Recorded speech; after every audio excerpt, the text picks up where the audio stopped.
তো দুনিয়াতে যা কিছু করছেন আল্লাহ বলছেন মানুষ এমন কিছু করে না, মা ইয়ালফিযু মিন কওলিন ইল্লা লাদাইহি রাকীবুন আতীদ।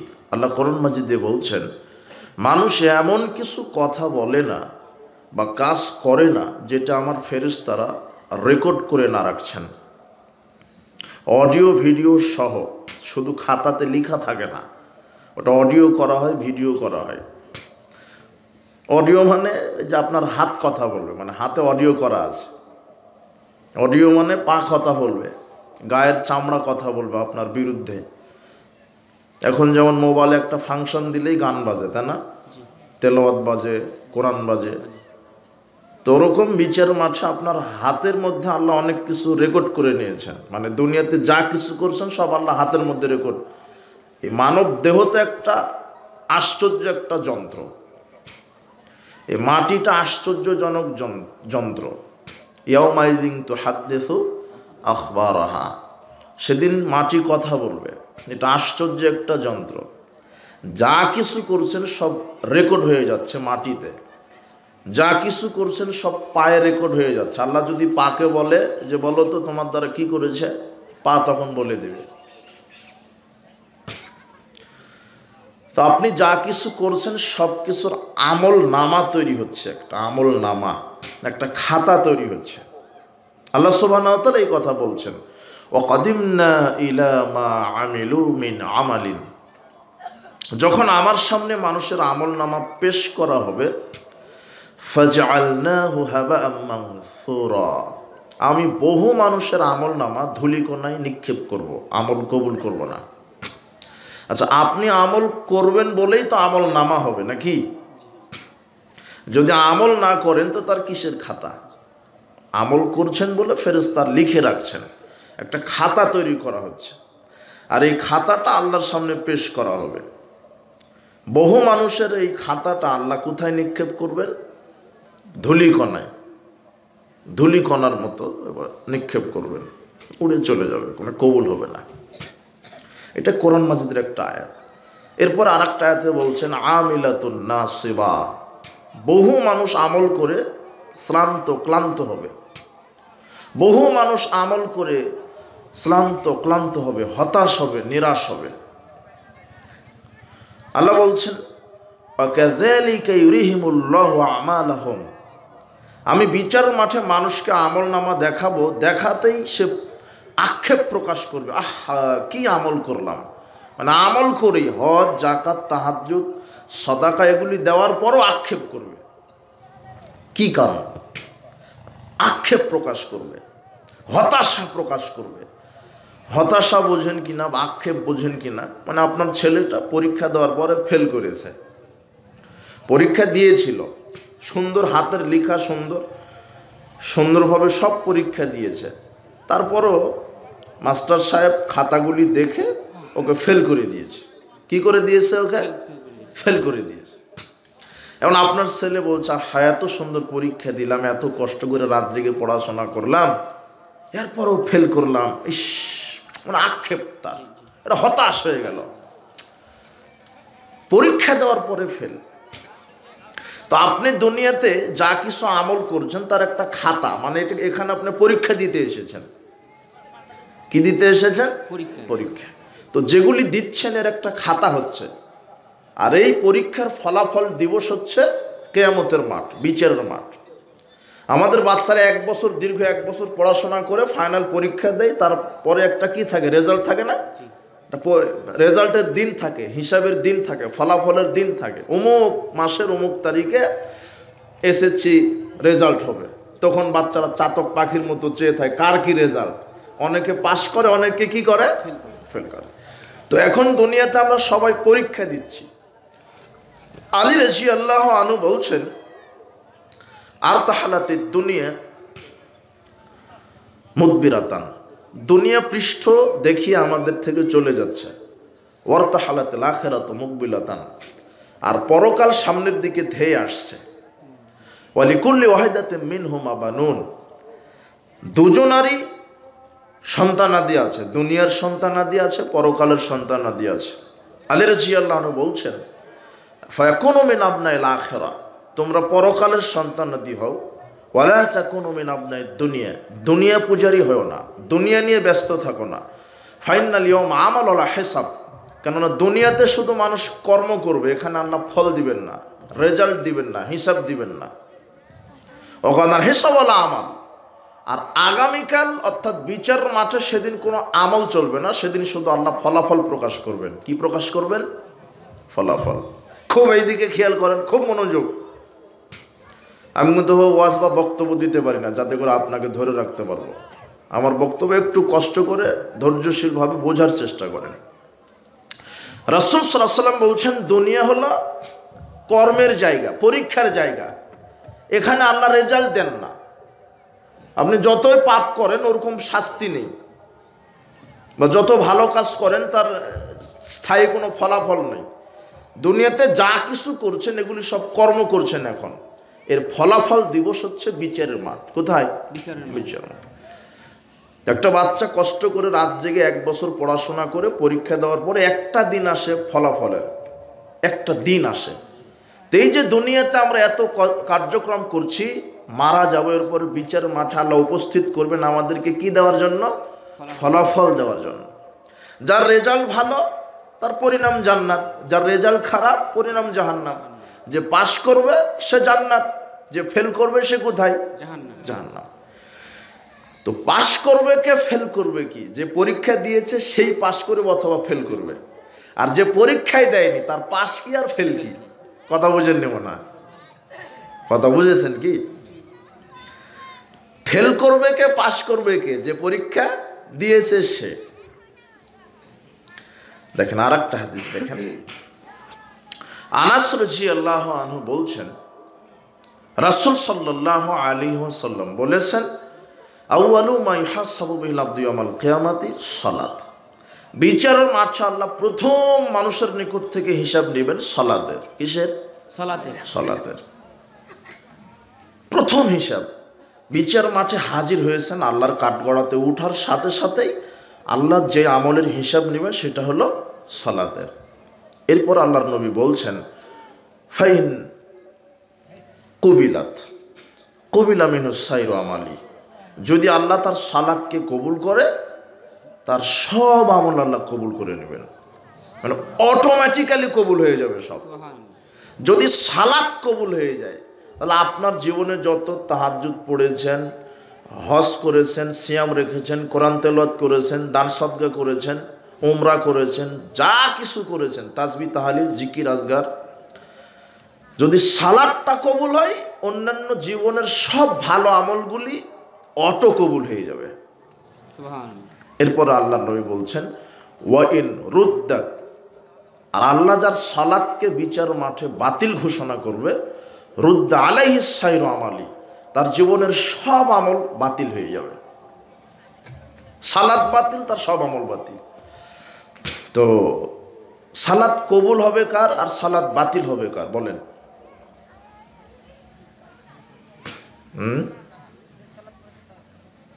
হ্যাঁ, ও সঠিক উত্তর দিয়েছে। সালাত বাতিল হবে কার আর কবুল হবে কার? যে সালাত আদায় করে মারা গেছে তার। আমি যদি আপনাকে বলি যে আপনার অজু নষ্ট হয়ে গেছে, তখন আপনি চিন্তা করবেন কি ব্যাপার, আমি তো অজুই করিনি, নষ্ট হলো কখন? অজু নষ্ট হবে কার? যে অজু করেছে তার। এখন আপনি অজুই করেননি, যে ব্যক্তি অজুই করেনি তার নষ্ট হওয়ার কোনো সুযোগ আছে? তাহলে অজু নষ্ট হবে কার? যে করেছে তার। তো বিচার মাঠে আল্লাহ সালাত কারো কবুল করবেন, কারো বাতিল করবেন। তো কার কবুল হবে কার বাতিল হবে? যে সালাত আদায় করে গেছে তার। যে ব্যক্তি সালাতই আদায় করেনি তার কবুল হওয়া কি আর বাতিল হওয়া কি? ওর তো সালাতই নাই। কথা বুঝে নিব না? সালাত থাকলে না তো কবুল হবে অথবা বাতিল হবে।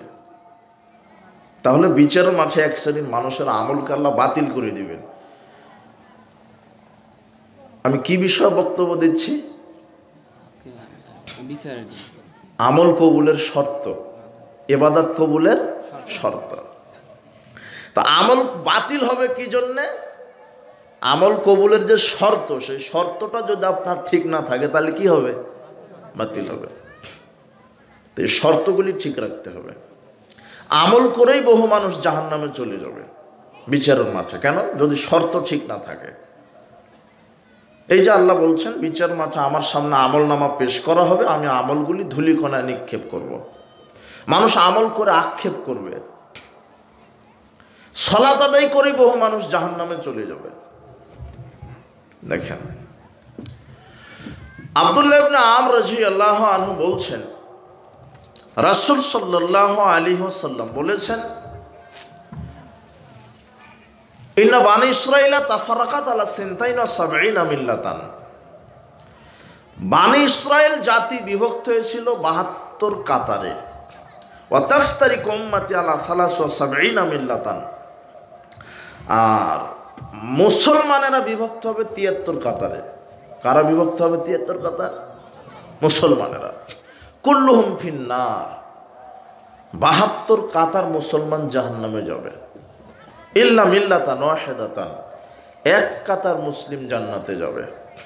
72 কাতার জাহান্নামে যাবে। আর কারা? হিন্দু, খ্রিস্টান, ইহুদি, কে? মুসলিম। মুসলিম। এটা আল্লাহর নবী বলছেন এই কথা। 72 কাতার মুসলিম জাহান্নামে যাবে। তে মুসলিম কারা? যে সালাত আদায় করে, সিয়াম পালন করে, হজ করে, এরাই তো মুসলিম, নাকি? জি। আবু সাঈদ খুদরি রাদিয়াল্লাহু আনহু বলছেন রাসূল সাল্লাল্লাহু আলাইহি ওয়াসাল্লাম বলেছেন, ইয়াখরুজু ফীকুম কওমুন, অচিরেই তোমাদের উপরে কিছু কওম বের হবে, তাহকিরুনা সালাতাকুম মা সালাতিহিম, তাদের সালাতের তুলনায় তোমাদের সালাতকে তারা তুচ্ছ, নগণ্য মনে করবে। ও সিয়ামাকুম মা সিয়ামিহিম, তাদের সিয়ামের তুলনায় তোমাদের সিয়ামকে তুচ্ছ মনে করবে। ও আমালাকুম মা আমালিহিম, তাদের আমলের তুলনায় তোমাদের আমলকে তুচ্ছ মনে করবে। ও ইয়াকরাউনাল কোরআন, তারা কোরআন তেলাওয়াত করবে। লা ইউজাইজু হানাজিরহুম, কিন্তু কোরআনের আয়াত তাদের কণ্ঠের নিচে নামবে না। ইয়ামরুকুনা মিনাদ-দ্বীন কামা ইয়ামরুকু সাহমু মিনার রামিয়া, তারা ইসলাম থেকে ওইভাবে বের হয়ে যাবে যেভাবে ধনুক থেকে তীর বের হয়ে যায়। মানে এক শ্রেণীর সালাত সিয়াম হজ যাকাতকারী আর মুসলমানই থাকবে না, অথচ আপনার চাইতে সে বেশি সালাত সিয়াম আদায় করবে। আদায় করার পরও কি থাকবে না?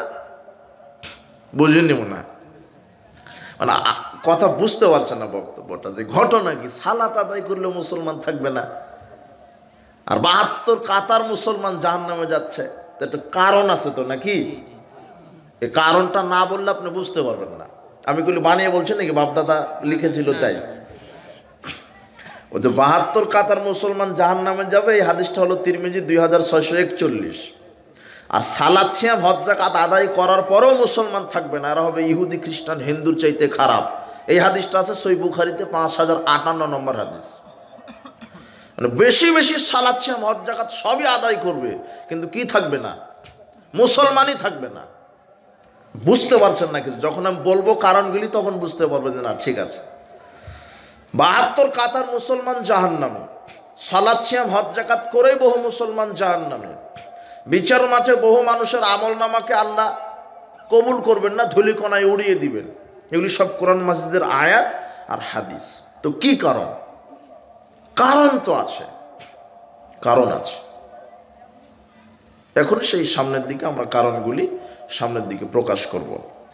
আর কয়েকটা কথা বলে নিই।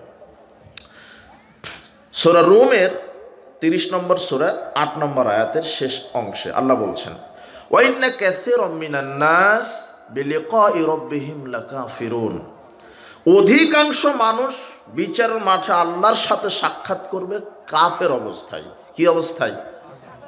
অধিকাংশ মানুষ, পৃথিবীতে যত মানুষ দেখছেন আর অধিকাংশই মানুষ, কিছু বাদ দিয়ে অধিকাংশ মানুষ আল্লাহর সামনে সাক্ষাৎ করবে কি অবস্থায়? কাফের অবস্থা। এটা কোরআন মাজিদের আয়াত, আপনি একটু বাড়িতে গিয়ে পড়বেন। এরপর আল্লাহ বলছেন সূরা ইউসুফের 106 নম্বর আয়াতে, ওয়া মা ইউমিনু আকসারুহুম বিল্লাহ ইল্লা ওয়া হুম মুশরিকুন, অধিকাংশ মানুষ ঈমানও আনে আবার আল্লাহর সাথে শিরকও করে। অধিকাংশ মানুষ মুশরিক। অধিকাংশ মানুষ কি? মুশরিক। আল্লাহ বলছেন অধিকাংশ মানুষ কাফের, অধিকাংশ মানুষ মুশরিক, অধিকাংশ মানুষই জাহান্নামী, অধিকাংশ মানুষের আমল আমি কবুল করব না, সব অধিকাংশ। ওয়ালাকিন্না আকসারান নাস লা ইয়ালামুন, অধিকাংশ মানুষই মূর্খ, অধিকাংশ মানুষই অজ্ঞ, অধিকাংশ মানুষই জানে না। সব কোরআন মাজিদের আয়াত। এরপরে রাসূল সাল্লাল্লাহু আলাইহি ওয়াসাল্লাম বলছেন, আবু হুরায়রা রাদিয়াল্লাহু আনহু বলেন,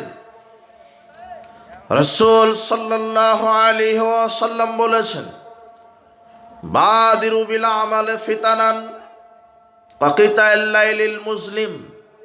আল্লাহর নবী বলছেন, পৃথিবীর মানুষ অন্ধকার গাঢ় কালো রাত্রির মতো ফিতনা আসার পূর্বে সৎ আমল করার প্রতিযোগিতা করো। ইউসবিহুর রাজুলু মুমিনান ওয়া ইউমসি কাফিরান, এমন একটা সময় চলে আসবে মানুষের উপরে, মানুষ সকালে থাকবে মুমিন, সন্ধ্যায় হয়ে যাবে কাফের। সকালে মুমিন ছিল লোকটা, সন্ধ্যায় কি হয়ে যাবে? কাফের। আও অথবা ইউমসি মুমিনান ইউসবিহু কাফিরান, অথবা যারা সন্ধ্যায় মুমিন ছিল সকালে হয়ে যাবে কাফের। বুখারী মুসলিমের হাদিস। তো কেন? এখনো কিছুই বলা হয়নি, কিন্তু কারণই বলা হয়নি। কথা বুঝেননি মনে হয়? অধিকাংশ মানুষই মুশরিক, তো কেন? এটা কোরআন মাজিদের আয়াত, তো ব্যাখ্যা না দিলে তো বুঝবেন না। ৭২ কাতার মুসলমানই জাহান্নামে, তো কেন? অধিকাংশ মানুষ আল্লাহর সামনে কাফের অবস্থায় উঠবে, তো কেন? অধিকাংশ মানুষের আমলনামা আল্লাহ ধূলিকণায় নিক্ষেপ করবে, তো কেন? কথা বুঝেননি? সব এখন কেন, কি কারণ, কি কারণটা কি? এরপরে আল্লাহর নবী বলছেন যে একজন মানুষ সকালে থাকবে মুমিন, সন্ধ্যা হয়ে যাবে কি? কাফের। এরপরে আব্দুল্লাহ ইবনে আমর রাদিয়াল্লাহু আনহু বলছেন, রাসূল সাল্লাল্লাহু আলাইহি ওয়াসাল্লাম বলেছেন, ইয়াতি আলান নাসে জামান, মানুষের উপর একটা সময় চলে আসবে, মানুষের উপর একটা জামানা, একটা যুগ চলে আসবে। ইস্তামিউনা ইউসাল্লুনা ফিল মাসাজিদ, মসজিদ ভর্তি হয়ে মুসল্লিরা সালাত আদায় করবে।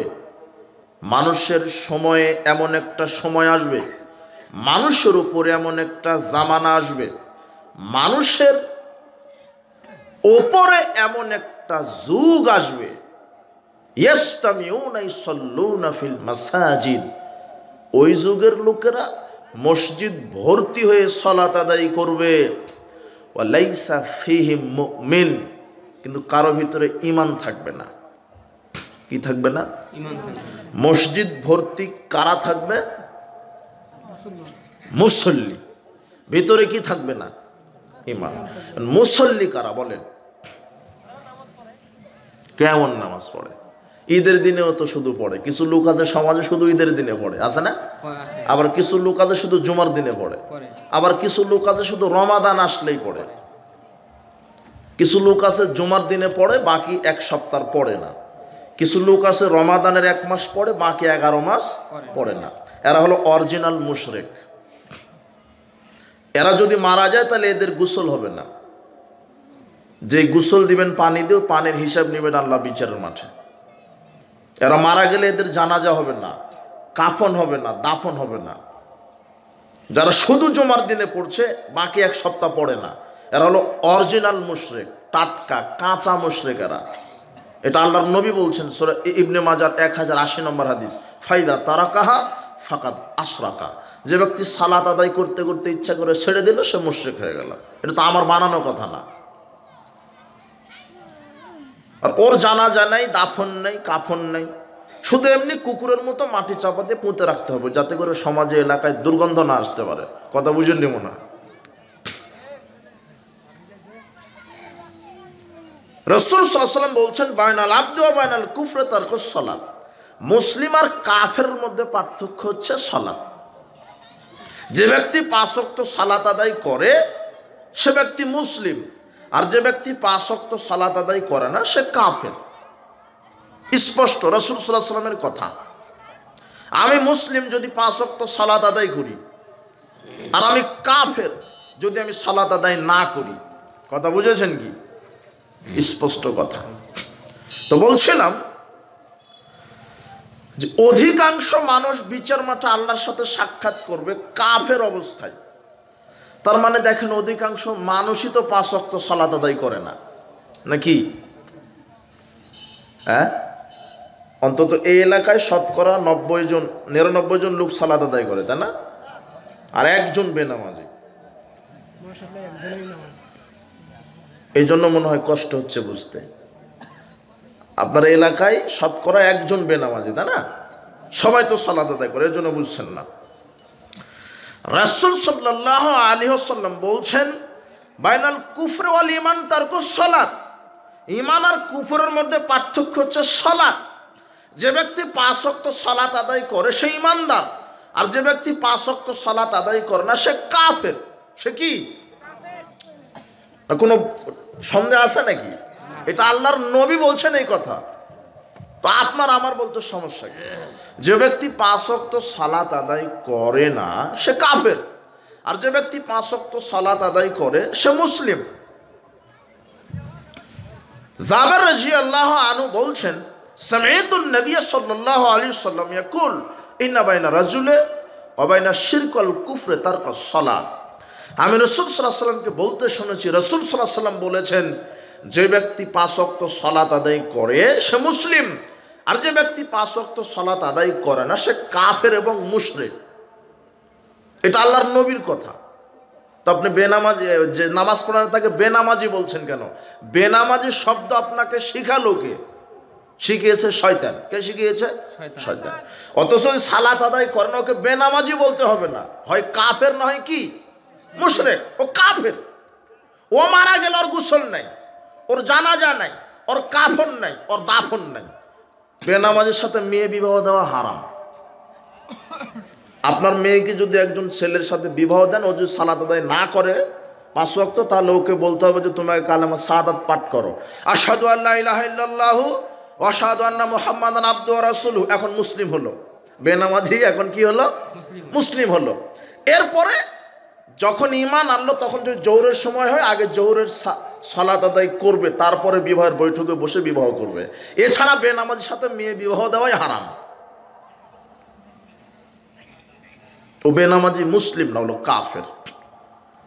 বেনামাজি যদি বাপ সালাত আদায় করে, ছেলে সালাত আদায় করে না, তাহলে এই ছেলেটা তার বাপের সম্পদ পাবে না। কেন? বাপ মুসলিম, ছেলে কাফের, আর কাফের মুসলমানের সম্পদের ওয়ারিশ হবে না।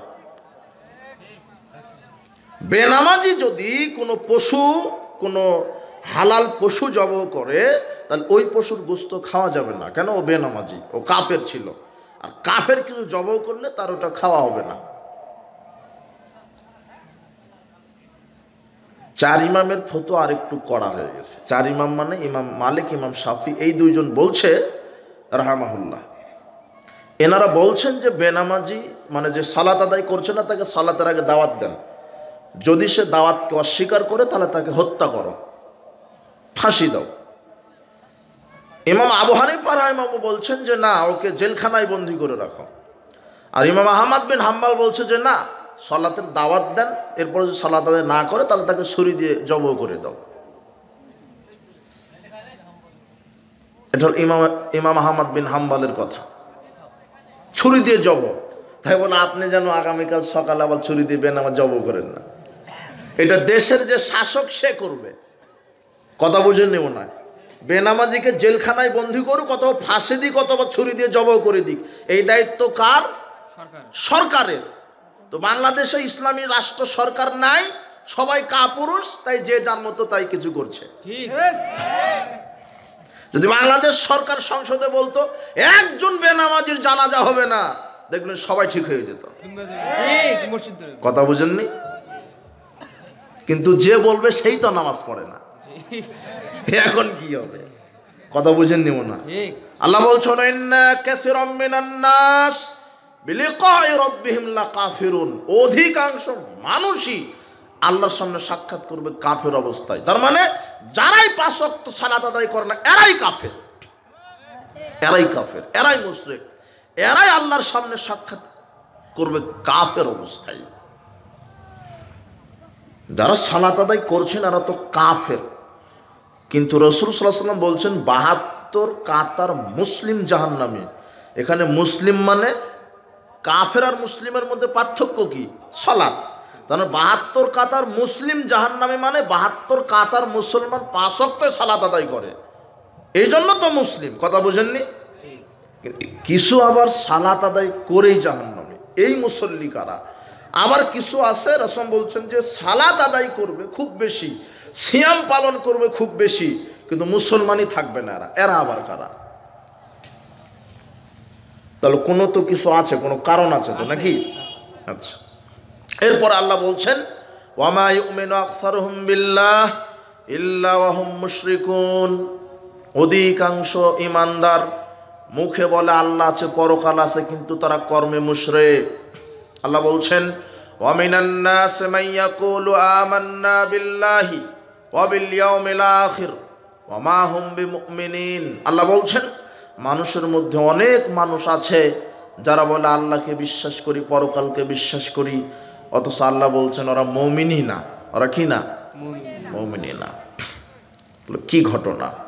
ঘটনা হলো মানুষের ঈমান ঠিক টিকে থাকবে, আমল টিকে থাকবে যদি ৫টা শর্ত পুরা করা হয়। কয়টা? ৫টা। কেউ সালাত আদায় করে জাহান্নামী, কেউ সালাত আদায় করার পরও মুসলমান না, কেউ ঈমানদার মুখে প্রকাশ করার পরও বলছে আল্লাহর সাথে শিরক করছে। তার ৫টি শর্ত যদি থাকে তাহলে আপনি ঈমানদার, আপনি মুসলিম। আর ৫টি শর্ত যদি না থাকে তাহলে কোথাও কাফের, কোথাও মুনাফিক, কোথাও ফাসিক, কোথাও জালেম। তার আমল কবুলের ৫টি শর্তের প্রথম শর্ত হচ্ছে বিশুদ্ধ ঈমান। বিশুদ্ধ কি? বিশুদ্ধ ঈমান বা বিশুদ্ধ ইসলাম বা বিশুদ্ধ তাওহীদ অথবা বিশুদ্ধ আকীদা, একই কথা। ঈমান, ইসলাম, আকীদা, তাওহীদ, নাম ভিন্ন ভিন্ন কিন্তু বস্তুটা কি? একটাই। বুঝেননি মনে? মানে যে নারী, মহিলা, মেয়ে, কন্যা, এখন বুঝেছেন কি না? নাম তো ৪টা হলো কিন্তু বস্তুটা কয়টা? একটাই। তো বিশুদ্ধ ইসলাম, বিশুদ্ধ ঈমান, বিশুদ্ধ তাওহীদ, বিশুদ্ধ আকীদা। ঈমান কবুলে, আপনার আমল কবুলের শর্ত হলো এই একটা বিশুদ্ধ হতে হবে, ঈমান বিশুদ্ধ হতে হবে, তাওহীদ বিশুদ্ধ হতে হবে। কিন্তু অধিকাংশ মানুষের আকীদার ভিতরে, ঈমানের ভিতরে শয়তান শিরকি আকীদা ঢুকিয়ে দিয়েছে, যার কারণে ঈমান নষ্ট হয়ে গেছে, ঈমান ভেঙে গেছে। ও যতই আমল করুক, সালাত আদায় করুক, সিয়াম পালন করুক, ও মুসলমানই না। কি করার কারণে? শিরক করার কারণে। কি করার কারণে? বা আকীদার ভিতরে শিরক ঢুকে যাওয়ার কারণে, আকীদা পচা, ভ্রান্ত হওয়ার কারণে। আল্লাহ সুবহানাহু ওয়া তাআলা বলছেন ওয়া ইয়াকফুর বিল ঈমান। যে ব্যক্তি আকীদাগতভাবে কুফরি করবে, ঈমানের সাথে কুফরি করবে, ফাকাদ হাবিতা আমালুহ, তার ঈমান আমল আমি নষ্ট করে দেব। যদি কি করে? আকীদাগত ঈমানের সাথে কুফরি করেন। ঈমানের সাথে মানে, ঈমান মানে স্বীকৃতি দেওয়া, বিশ্বাস স্থাপন করা। ঈমান একটা ব্যাপক অর্থবোধক শব্দ। আকীদা মানে বিশ্বাস মালা, যেটা মানুষ অন্তরে, ব্রেনে ধারণ করে। এই আকীদা, ঈমানটা যদি সঠিক না হয় তাহলে আপনার আমল কবুল হবে না। কেমন করে? কত মানুষের আকীদা কি যে পীর কবরে জীবিত থেকে মানুষের কল্যাণ করতে পারে। পীর পূজারী আছে না এদেশে? পীর পূজারী আছে, পীর কবরে জীবিত আছে। পীর সাহেব ওরা মারা যান না, ওরা জীবিত। পীরের দরগায় মানত করলে, গরু খাসি, নজর নেওয়াজ মানত করলে বালা মুসিবত কেটে যায়। পীরের সুপারিশ ছাড়া জান্নাত অসম্ভব। পীর মানুষের পাপকে ক্ষমা করতে পারে, পীর মানুষের রুজি বাড়িয়ে দিতে পারে, পীর মানুষের হায়াতকে বাড়িয়ে দিতে পারে, পীর মানুষকে মৃত্যু দিতে পারে। এটা হলো আকীদা। এই আকীদার ভিতরে শিরক ঢুকিয়ে দিল হলো শয়তান। কে ঢুকিয়ে দিল? শয়তান। এই বিশ্বাসটা ঢুকিয়ে দিল শয়তান। এখন এই আকীদা যদি আপনি লালন করেন তাহলে আপনার ঈমান কি হয়ে গেল? নষ্ট। এখন আপনি যতই সালাত আদায় করেন, সিয়াম পালন করেন, ধনুক থেকে তীর যেমন বের হয়ে গেল, আপনার ভিতর থেকে ঈমানটা কি হয়ে গেল? বের হয়ে গেল। অথচ যারা মাজারে সেজদা দেয় এরা মসজিদেও সালাত আদায় করে। অথচ সেজদা একমাত্র কাকে দিতে হবে? আল্লাহকে। কুরবানি মানত কার জন্য করতে হবে? আল্লাহর জন্য। অথচ আপনি পীরের জন্য মাজারে করছেন কেন? বালা মুসিবত কেটে যাবে। অথচ বালা মুসিবত দেওয়ার মালিক আল্লাহ, বালা মুসিবত থেকে বাঁচিয়ে দেওয়ার মালিকও আল্লাহ। আকীদার ভিতরে যদি শিরক থাকে তাহলে আপনার আমল কবুল হবে না। ঈমানের ভিতরে যদি শিরক থাকে, আকীদা যদি ভ্রান্ত হয়, পচা হয়, তাহলে হবে না। এই বিশ্বাসটা বিশুদ্ধ হতে হবে, তাওহীদটা খাঁটি হতে হবে। অনেকে তাবিজের কাছে ঈমানকে বিক্রি করে দিয়েছে। যদি কেউ বিশ্বাস করে যে তাবিজ ঝুলালেই রোগ ভালো হবে, বালা মুসিবত কেটে যাবে, শয়তানের নজর থেকে হেফাজত করবে তাবিজ, তাহলে তার ঈমান নষ্ট হয়ে যাবে। ঈমান কি হয়ে যাবে? অনেকে মনে করে যে তাবিজ ঝুলানো ছোট শিরক। জি না, এটা বড় শিরক। তবে শিরক হলো আবার দুই ধরনের, একটা ছোট শিরক আর একটা কি? বড় শিরক। যদি বড় শিরক ঘটে যায় তাহলে ঈমান নষ্ট হয়ে যাবে, ও কোনোদিন জাহান্নাম থেকে বের হতে পারবে না। কিন্তু আজকে পৃথিবীতে এমন কোনো পাপ নাই যেই পাপ ক্ষমা হবে না। জীবিত থাকা অবস্থায় তওবা করলে কি হবে? ক্ষমা হবে। আপনি কবর পূজা করেছেন, মূর্তি পূজা করেছেন, আপনার এত ভ্রান্ত আকীদা ছিল, কিন্তু আজকে বুঝতে পেরেছেন যে না, আমি শিরকের ভিতরে ছিলাম, আল্লাহ আমি আর মরা পর্যন্ত শিরক করব না, তওবা করলাম। আল্লাহ আপনার পাহাড় পরিমাণ শিরকের গুনাহ ক্ষমা করে দিবেন। শুধু তওবা করতে হবে। কিন্তু শিরক নিয়ে যদি মারা যান তওবা ছাড়াই, শিরকের পাপ ক্ষমা করবেন না। এই জন্য আকীদা বিশুদ্ধ করতে হবে, ঈমানকে বিশুদ্ধ করতে হবে। ওই যে শয়তান ঢুকে দিয়েছে তাবিজ ঝোলাও, একটা বড় শিরক। বড় শিরক করলে ঈমান নষ্ট হয়। বড় শিরক কি? কবর পূজা করা, খানকা পূজা করা, মাজার পূজা করা, পীর পূজা করা। মাজারে পীর সাহেব জীবিত থেকে মানুষকে কল্যাণ অকল্যাণ করতে পারে। পীরের সুপারিশ ছাড়া জান্নাত হয় না। পীরের দরগায় মানত করলে বালা মুসিবত দূর হয়। পীর সন্তান দিতে পারে, আছে না এরকম? এগুলো বড় শিরক। এগুলি ওর ঈমান নষ্ট হয়ে গেছে। তওবা করে যদি না ফিরে আসে, ওই অবস্থায় যদি মারা যায়, হলো বড় মুশরিক, ও জাহান্নাম থেকে বের হতে পারবে না। আর ছোট শিরক কি? অশুভ ফল গ্রহণ করা, কুলক্ষণ। আর তাইরাতু শিরকুন। আল্লাহর নবী বলছেন কুলক্ষণ হচ্ছে শিরক। কুলক্ষণ কি? শিরক। মান রদ্দাতু তিয়ারাতু মিন হাজাতিন। আল্লাহর নবী বলছেন যে কোনো ব্যক্তিকে তার কোনো কাজ করা থেকে এমন কোনো দর্শন যদি ফিরিয়ে রাখে, এমন একটা কাজ করছেন কিন্তু ওই কাজটা থেকে আপনাকে বিরত রাখলো কোনো দর্শন, মতবাদ, ওটা হলো শিরক। কেমন? আপনি একটা হাটে বা বাজারে যাচ্ছিলেন, ব্যাগ হাতে নিয়েছেন, এমন সময় আপনার স্ত্রী বলছে যে অমুক লোক মারা গেছে। তখন আপনি বলছেন বাজারে যাওয়ার জন্য কেবল রেডি হচ্ছে, এমন সময় মৃত্যুর খবর দিলে তো চাক আজকার বাজারে যাব না। এই যে আকীদা, গেলে কল্যাণ হবে না, এটা হলো কুলক্ষণ বা শিরক। এটা হলো ছোট শিরক। আপনি যাচ্ছিলেন, পিছন থেকে একজন ডাকলো, তখন আপনি বলছেন যে পিছন থেকে ডাকলে যাত্রা শুভ হয় না। সারাদিন কাজ করার পরে বলছেন যে সকালে কোন নারীর মুখ দেখে উঠেছিলাম, উদ্দেশ্য সফল হলো না।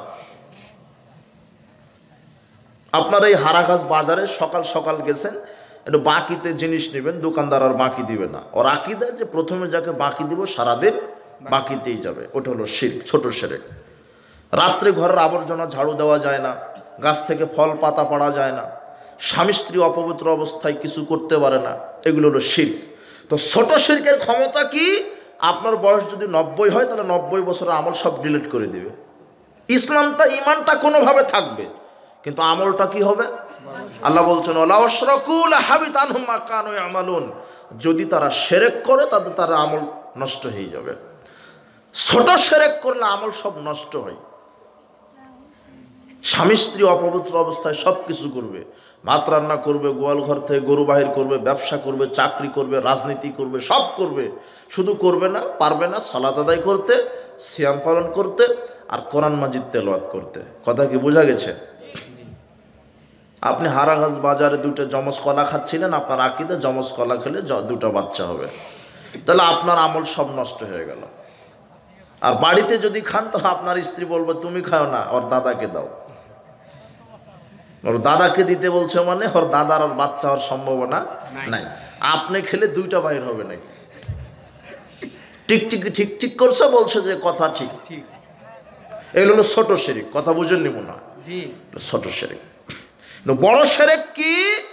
যে পীরের মুরিদ হলেই পীর সুপারিশ করে ধাক্কা দিয়ে জান্নাতে নিয়ে চলে যাবে, এলো বড় শিরক। পীরের উসিলায় সাহায্য চাওয়া, পীরের উসিলায় ক্ষমা চাওয়া, জি না।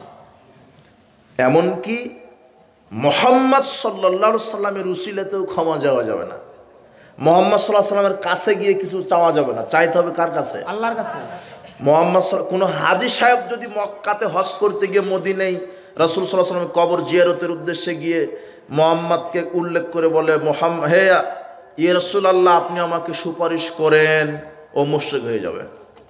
আল্লাহর কাছে বলতে হবে, আল্লাহ বিচার মাঠে নবীর সুপারিশ তুমি আমার জন্য কবুল করো।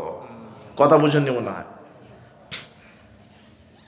তো পৃথিবীতে সর্বশ্রেষ্ঠ মানুষ, সর্বশ্রেষ্ঠ রাসূল, তার কবরে যদি সেজদা দেওয়া জায়েজ না হয়, তার উসিলায় যদি কিছু চাওয়া জায়েজ না হয়, তাহলে পৃথিবীর আর কে আছে যে তার কবরে সেজদা দেওয়া জায়েজ হতে পারে? কথা বুঝেননি? তাহলে কবর, মাজার, খানকাগুলি শিরক। আগরবাতি মোমবাতি দেওয়া, লাল গিলাপ চড়ানো শিরক। তাবিজ ঝুলানো শিরক। তাবিজ ঝুলানো বড় শিরক। এমন বড় শিরক যে রাসূল সাল্লাল্লাহু আলাইহি সাল্লামের কাছে 10 জন ব্যক্তি আসলেন। আকবালা ইলাইহি রাহাতুল ইলান নবী সাল্লাল্লাহু আলাইহি সাল্লাম। 10 জন ব্যক্তি আসলেন আল্লাহর নবীর কাছে, এসে বলছেন যে আমরা ইসলাম কবুল করব। ফাবায়াতিস সাতা নবসাকা নহিদিন। রাসূল সাল্লাল্লাহু আলাইহি সাল্লাম 9 জনকে ইসলাম কবুল করিয়ে দিলেন আর একজনকে ইসলাম কবুল করালেন না। তো সাহাবীগণ অভিযোগ করলেন, বায়াতাতিস সাতা ন তারাকতা হাদা। আল্লাহর নবী আপনি 9 জনকে ইসলাম কবুল করিয়ে দিলেন, একজনকে করালেন না কেন? তখন আল্লাহর নবী বলছেন, ইন্না আলাইহি তামিমা, দেখো এই শরীরের ভিতরে তাবিজ আছে। কি আছে? তাবিজ। ফাদখালা ইয়াদু ফাকাতাহা, লোকটি শোনার সাথে সাথে তাবিজ ছিঁড়ে ফেলে দিলেন।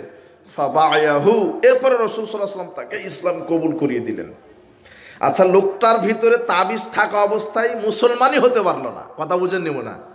সে জায়গাতে বাংলাদেশের কত হুজুর দেখবেন, হাফেজ হুজুর, পাগড়িওয়ালা, টুপিওয়ালা শয়তান, এরা তাবিজও বিক্রি করে, ইমামতিও করে, অথচ মুসলমানই না।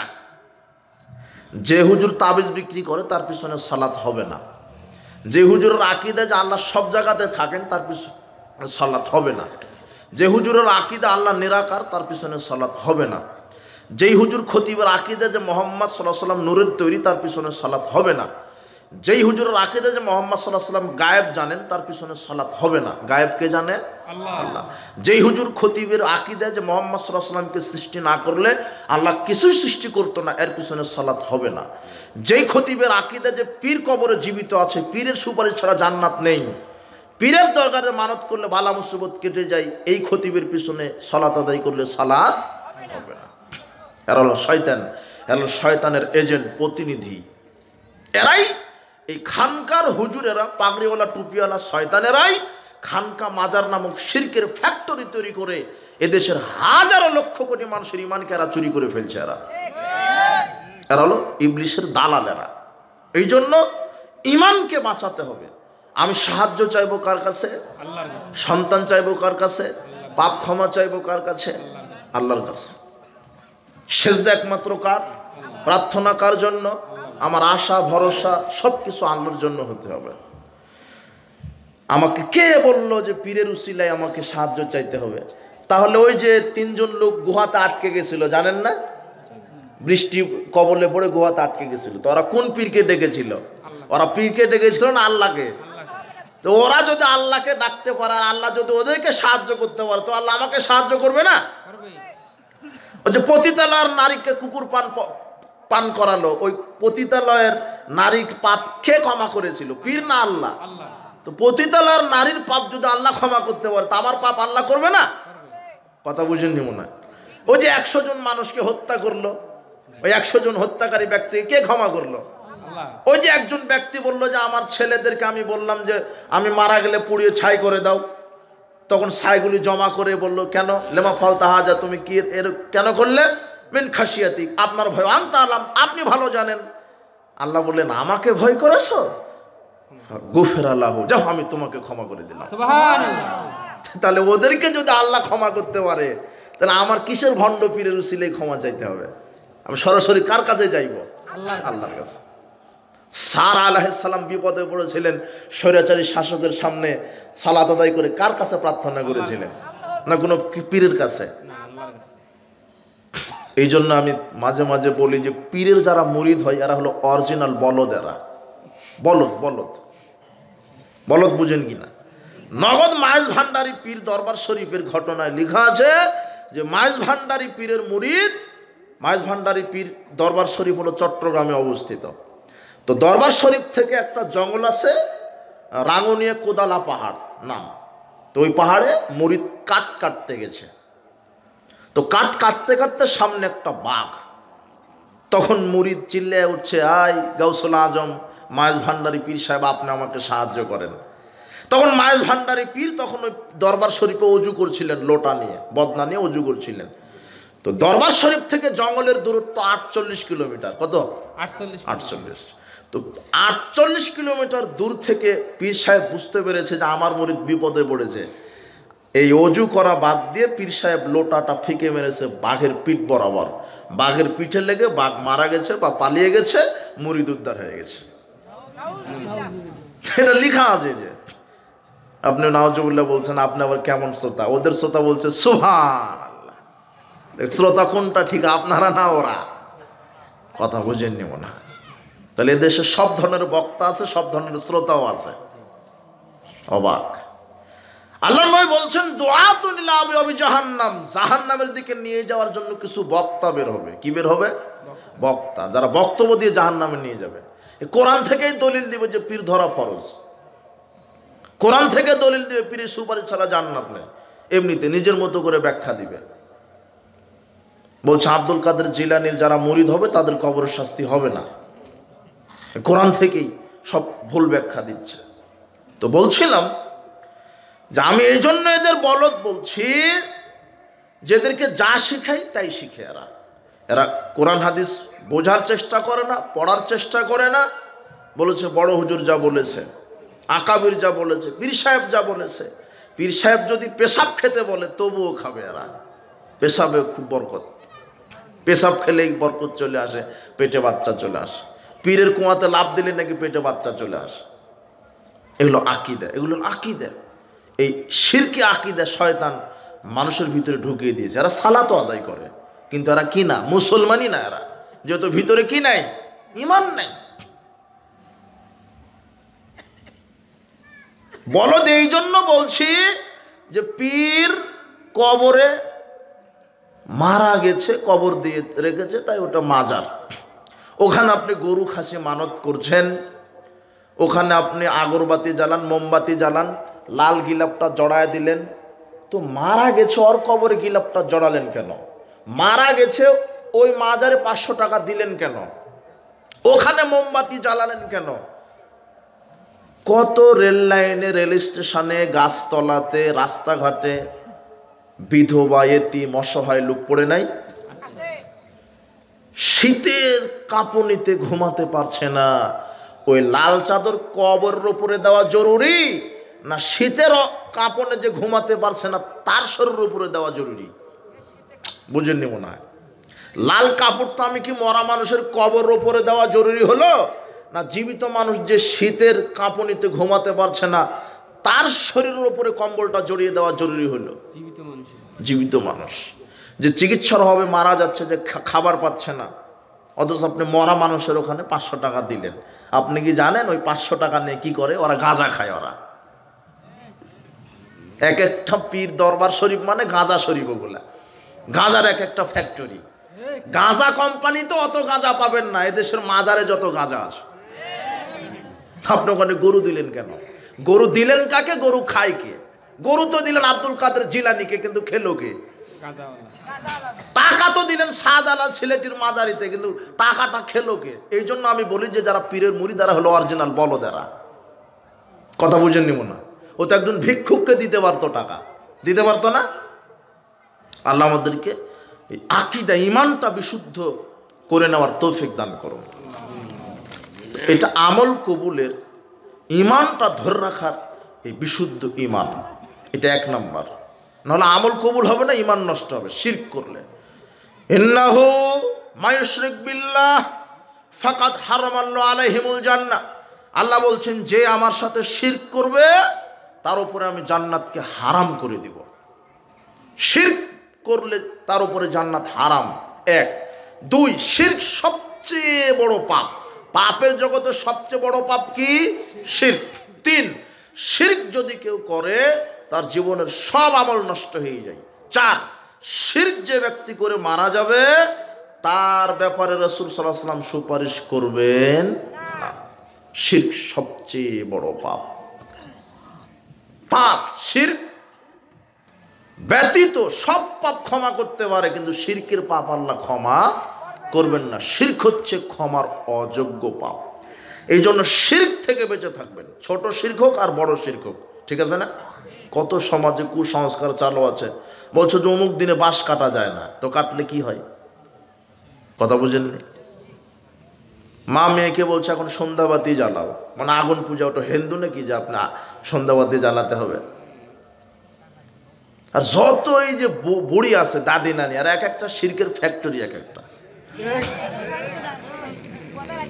আর যত মুরব্বী আছে, মুরব্বী এরা হলো এক একটা বেদাতির ডিলারশিপ। এরা খালি বাপ দাদার দোহাই দিবে। এরা তুই কি জানিস? হ্যাঁ, তোর হুজুর কি জানে? আমরা বাপ দাদা থেকে করে আসছি। তো বাপ দাদা দলিল না কোরআন হাদিস দলিল? ভুল হতে পারে মানুষের। মুরব্বী, আপনার 80 বছরের আমল ভুল হচ্ছে, আপনি আজকে সংশোধন করে নেন। আল্লাহ বলছেন ইল্লা মান তাবা ওয়া আমানা, ইল্লা মান তাবা ওয়া আমানা ওয়া আমিলা আমালান সলিহা। যে ব্যক্তি তওবা করলো, ঈমানকে নবায়ন করলো, ভুলকে সংশোধন করে ফিরে আসলো, সঠিক আমল করতে লাগলো, আল্লাহ বলছেন এই কথা, ফাউলাইকা ইউবাদদিলুল্লাহু সাইয়্যাতিহিম হাসানাত। আমি আল্লাহ তার 80 বছরের সব ভুলগুলিকে সংশোধন করে সব পাপগুলিকে আমি আল্লাহ নেকি করে দিই। তাহলে ভুল সংশোধন করে লাভ আছে। আপনি গাওজুয়ারি করে, গুমরাহি করে, জেদ করে, হটকারিতা করে, বাপ দাদার দোহাই দিয়ে ভ্রান্ত আমলের উপরে কায়েম আছেন, ওই আমলটাই আল্লাহ বিচার মাঠে ধুলিকণায় কি করে দিবেন? নিক্ষেপ করবেন। বেদাতে আমল আল্লাহ কবুল করেন না। লানাল্লাহ, আল্লাহ তার উপরে লানত করেন যে বেদাত করে। মানুষের লানত, ফেরেশতা মণ্ডলীর লানত যে বেদাতে আমল করে। লা ইউকবালু সারফাল আদল, তার ফরজ নফল কোনো ইবাদত কবুল হয় না। বেদাতির কোনো ফরজ নফল ইবাদত কবুল হয় না। আল্লাহ নবী বলছেন ফামান আহদাসা ফিহা হাদাসান, যে ব্যক্তি নিজে বেদাত করলো অথবা বেদাতিকে সাহায্য করলো। আপনি বেদাতি মসজিদ মাদ্রাসায় একটা টাকা দানও করতে পারবেন না, অথচ আপনি দান করেন বেদাতি মসজিদ মাদ্রাসায়। আপনি সুন্নতি সালাফি মসজিদ মাদ্রাসা খুঁজে পান না, ওই দান করলেন যে আপনার ইবাদত কবুল হবে না। বেদাতিদেরকে যে কোনোভাবে সাহায্য করলে কার লানত পতিত হবে? আল্লাহর। সাবধান সমাজে। তো এক নাম্বার আমি বলবো সামনে সংক্ষেপে।